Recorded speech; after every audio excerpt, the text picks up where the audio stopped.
Bonjour, nous allons voir si ChatGPT peut passer le bac. Donc pour cela, c'est très simple.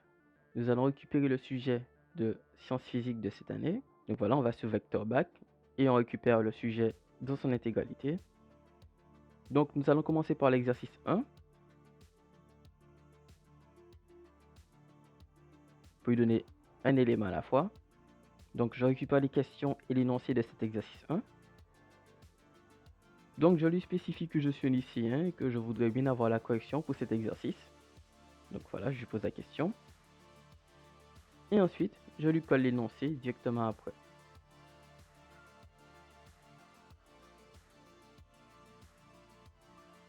Et voilà, c'est parti. Donc question 1, donc il commence à me la répondre. Donc une image infinie pour un objet situé à l'infini, oui, l'explication semble cohérente. Question 2, comme vous le voyez, il a bien pu lire l'annexe, mais il ne peut pas la remplir lui-même. Donc il nous indique comment le faire, avec sa façon, puisque je ne connais pas de foyer objet F2 dans l'énoncé. Pareil pour la question 3, il nous indique comment remplir l'annexe. Donc bien sûr avec ce qu'il a compris avant.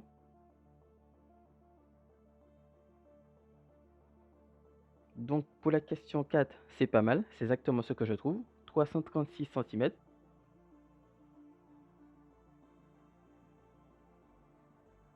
Pour la question 5, bon, son explication est un peu légère, mais ça va. Question 6, oui, il retrouve la bonne expression. Question 7, du coup, il me donne une explication. Ce n'est pas l'expression que je trouve, puisqu'il me sort du F2' alors que c'est A1B1. Pareil, quelques petites coquilles. La question 8 est nickel, c'est exactement comme ça que j'ai fait. Donc la question 9, il va y répondre par lui-même. Donc, d'accord, c'est pas mal ce qu'il fait. Il va me sortir les bons calculs, les bonnes données, sauf que j'ai un petit doute là. Bien sûr, vous aurez la correction officielle dans le premier commentaire de la vidéo. Donc, c'est uniquement par rapport à ce que j'ai fait que je vous réponds.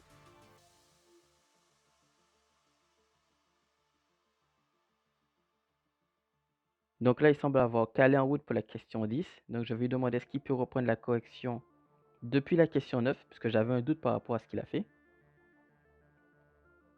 Donc voilà, donc il reprend depuis la question 9, c'est pas mal.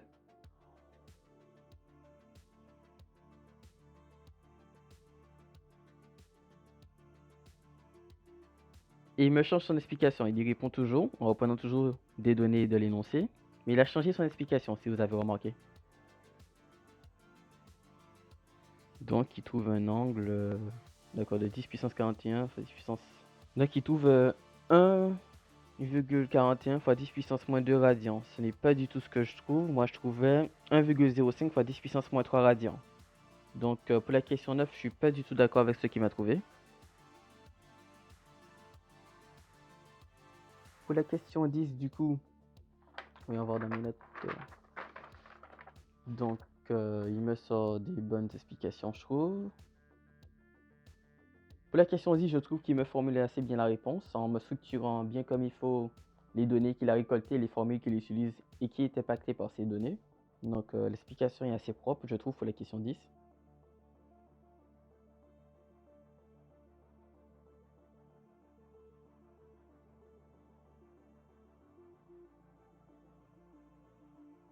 Donc, justifier le choix de Huygens, moi j'avais mis, vu que c'est 16 jours, du coup on divise par 16.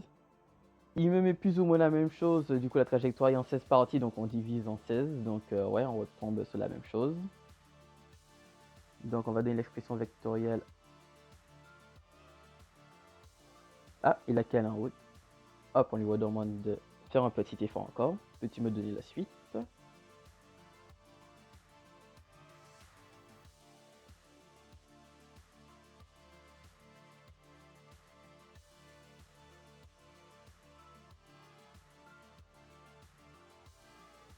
Donc voilà, il me donne l'expression vectorielle. Ah, il y a une petite coquille encore à nouveau. Il me donne f est égal moins, vous rangez la formule. Sauf que c'est plus, c'est-à-dire que les vecteurs sont dans l'autre sens. Donc la force s'applique dans l'autre sens, donc c'est un plus qu'il doit mettre. Mais au moins il me spécifie chaque élément de la formule, ce cas-ci, donc c'est propre. Donc là il a fini la question, donc voilà. Je vais lui demander de passer à la suite quand même, puisque l'exercice n'est pas encore fini. Donc peux-tu me donner la suite des réponses?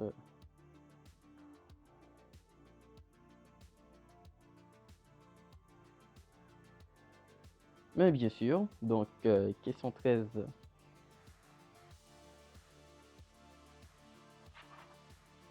Donc la question 13, est-ce qu'il va me donner la bonne expression? Oui, dès le début, il me sort l'expression que je recherche et il va me l'appliquer avec l'énoncé donné. Donc déjà, il a déjà répondu à la question, mais il va me le faire plus proprement en me démontrant pourquoi il utilise cela. Donc oui, on retombe sur la bonne expression. Question 14, du coup. Pareil, est-ce qu'on retombe sur la même expression pour grand T Kepler?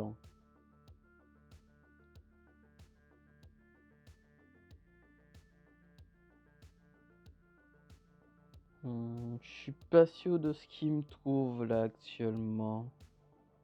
Il me met grand G sur grand M. Il me met grand G fois grand M sur grand R. Sauf que c'est le contraire. Du coup, je suis pas sûr de sa réponse pour la question 14. Ou c'est moi qui me suis faussé dans les calculs en fait, puisque en fait il me retombe bien sur le nombre d'heures que j'avais calculé. Donc j'avais calculé que T Kepler est égal à 1,38 fois 10 puissance 6 secondes, soit 383 heures, soit 15 jours et 23 heures. Il y retrouve exactement la même chose. Donc on peut voir qu'il a répondu correctement à cette question. De toute façon, vous aurez la correction officielle dans le premier commentaire de la vidéo. Je vous invite du coup à comparer et à me dire quelle note vous lui aurez donné pour cet exercice. Selon moi, il a plutôt bien réussi. Et du coup, passons à l'exercice de chimie.